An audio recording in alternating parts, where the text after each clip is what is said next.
చంద్రబాబు నాయుడు ఇవాళ తను వేసుకున్న విజను ఎగ్జిక్యూషన్ ప్లాను కూటమి ప్రభుత్వంలో భాగంగా అప్పలనాయుడు గారు అంటే ఛాలెంజెస్ ఉంటాయని మనం ముందే అనుకున్నాం. సో తులసిరెడ్డి గారు కొన్ని పాయింట్స్ లేవనెత్తారు. అంటే సంక్షేమం ఓకే, కానీ సంపద సృష్టి చేస్తా అన్నారు కదా మీరు. ఆ సంపద సృష్టి జరగకుండా ఈ అభివృద్ధి పనులకి మరి ఇన్ని వేల కోట్లు లక్షల కోట్లు ఎక్కడొస్తాయి అనే ప్రశ్న ఒకటి వ్యాలిడ్ ప్రశ్న. అలాగే ఇంకోటి కూడా చెప్పండి, మీరు అభివృద్ధి సంక్షేమం చేసుకుంటూ వెళ్తారు, కానీ ఈ పక్కన ఒక పొదిలి ఘటన ఎందుకు జరుగుతోంది, ఒక తెనాలి ఘటన ఎందుకు జరుగుతోంది, రాజధాని మీద కుట్రలు జరుగుతున్నాయి. మరి వీటిని కూడా ఆ చెక్స్ అండ్ బ్యాలెన్సెస్ కూడా చేసుకోకుండా ఏదో ఒకటే కట్టుకుని ఉర్రానికి కట్టినట్టు గంతలు కట్టుకు వెళ్ళిపోతానంటే కూడా కుదరదు. ముఖ్యమంత్రి ఏదో మాటల్లో చెప్తున్నారు, మన చేతల్లో కూడా కనపడాలి కదా. Exactly exactly. ఇప్పుడు తులసిరెడ్డి గారి అనుభవజ్ఞులు వారు తెలుసు అంత కూడా. ఖచ్చితంగా వారు చెప్పింది వ్యాలిడ్ పాయింట్. నిరుద్యోగ వృత్తి కోసం మాట్లాడారు. ఖచ్చితంగా మనం నటించాం. ఎన్డీఏ కూటమి ఇచ్చింది, బాబు గారు ఇచ్చారు. ఖచ్చితంగా అది చేయవలసిన అవసరం కూడా ఉందని వారు చెప్తున్నారు మొన్ననే సీఎం గారు. అయితే మనం ఏడాదిలో మనం ఉన్నాం. ఎందుకంటే వ్యవస్థలను నాశనం చేసి పూర్తిగా అప్పుల కోసం మాట్లాడారు వారు. ఖచ్చితంగా అప్పులు గత మనకి తెచ్చిన అప్పు మా సీఎం గారు ఎట్లా యూటిలైజ్ చేశారు, ఇప్పుడు తీసుకొచ్చిన అప్పును ఎట్లా చేస్తారో ఎగ్జాంపుల్ చెప్తున్నాం. జగన్మోహన్ రెడ్డి తీసుకొచ్చిన ఉదాహరణకు ఒక మనకి రుషికొండ ప్యాలెస్ ఎవరికి ప్రయోజనం? 500 కోట్లు ఖర్చు పెట్టి తీసుకొచ్చి ఒక వ్యక్తి కోసం, వారి విలాసం కోసం, వాళ్ళ కుటుంబ విలాసం కోసం రుషికొండ ప్యాలెస్ని 500 కోట్లు ఖర్చు పెట్టి నిర్మాణం చేశారు. అలా ఒక ఎగ్జాంపుల్ అది. చాలా ఎగ్జాంపుల్ ఉన్నాయి. 2014-19లో వారు చేసే యాక్టివిటీస్ మనం చూస్తే చాలా ఎగ్జాంపుల్ ఉన్నాయి. ఇప్పుడు బాబు గారు తీసుకొచ్చింది ఈరోజు సంక్షేమ పథకాలు అద్భుతంగా జరుగుతున్నాయి. ఏడాదిలోనే అన్ని సూపర్ 6 అమలు కూడా 90% అయ్యిందని అంటే ఎక్కడి నుంచి తేవాలి? ఇప్పుడు వారు సంపద సృష్టించాలి ఒక పక్క, అంటే పెట్టుబడి పెట్టాలి.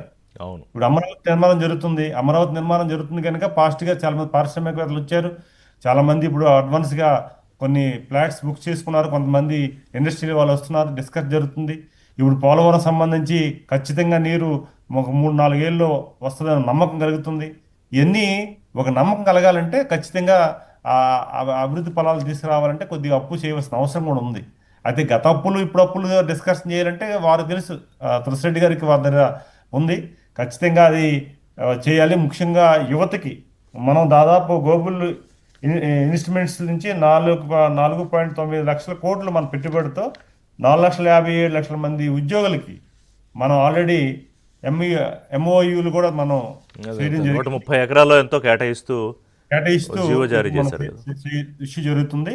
ఇది కూడా మనం యువత చాలా ప్రయారిటీ వారు చెప్పినట్లుగా. ఎందుకంటే గౌరవ ముఖ్యమంత్రి చంద్రబాబు నాయుడు గారికి యువత పట్ల చాలా విశ్వాసం, వారి పట్ల నమ్మకం, వాళ్ళు ఎట్లా పై తీసుకురావాలో వారికి ఒక విజనరీ ఉంది. ఖచ్చితంగా తీసుకొస్తారు. మాతో కూడా కాన్ఫరెన్స్ కానీ లేకపోతే సింగిలే కలిసి చేయకపోతే మీరు ఆ యువత మీద దృష్టి పెట్టలేదు అనుకోండి, గత ప్రభుత్వంలో గంజాయి బ్యాచ్లు తయారైనట్టే మళ్ళీ తయారవుతారు, పుట్టుకొస్తారు. ఇప్పుడు ఉదాహరణకి మీకు ఉదాహరణ చెప్తున్నా సార్. ఎగ్జాక్ట్లీ గతంలో అరకు సంబంధించి గంజాయి మొత్తం సాగు చేసి అక్కడున్న మనకి గిరిజనులు పండించిన కాఫీ తోటలు కూడా అధిగమించి చేశారు. ఈరోజు 1 ఇయర్లోనే అక్కడున్న యువత కానీ రైతులు కానీ గిరిజన రైతులు కానీ అరకు కాఫీని ప్రొటెక్ట్ చేసిన అరకు కాఫీని ప్రతిష్టాత్మకంగా ఈరోజు పార్లమెంట్ వ్యవస్థలోనే ఎక్కడ కూడా డిస్ప్లే చేయలేదండి.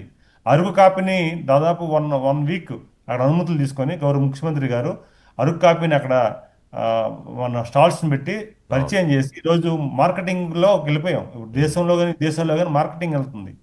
వాళ్ళు ఏం చేశారు, దేశ విదేశాల్లో కూడా గంజాయిని మార్కెటింగ్ చేశారు. అది ఒకటే తేడా. సంపద సృష్టించడం అంటే ఆలోచన విధానం. అందుకు ఖచ్చితంగా బాబు గారు ఆలోచన 100%. వాళ్ళు కూడా కొన్ని చేశారులే, మీరు ఎక్కడ కొంచెం మంచి ఒప్పుకోవాలి కదా. ఇప్పుడు కొత్త మద్యం బ్రాండ్లు తీసుకొచ్చారు రాష్ట్రానికి. జే బ్రాండ్ అని ఒకటి క్రియేట్ చేశారు. ఇవన్నీ కూడా కొన్ని ఇంప్లిమెంటేషన్ చేశారు, అప్పట్లో బ్రహ్మాండం చేశారు. ప్రజలు గమనించారు, యువత గమనించారు. అందుకే ఈ రోజు బాబు గారికి ఆ నమ్మకంతో ఈరోజు అద్భుతంగా రిజల్ట్ ఇచ్చారు. అదే బాబు గారు కూడా చెప్తున్నారు, ఎక్కడ కూడా ఇది పదవి కాదు, బాధ్యత. ప్రతి ఒక్కరు కూడా అది తీసుకొని పోవాలని కార్యకర్త నుంచి ఎంపీలు కానీ, మంత్రులు కానీ, సీనియర్స్ కానీ, జూనియర్స్ కానీ ఆయన ఒకటే మాట చెప్తున్నారు, ఇది బాధ్యత, విస్మరించకూడదు. ప్రతి విషయాల్లో కూడా మనం ప్రజలకు అండగా ఉండాలి.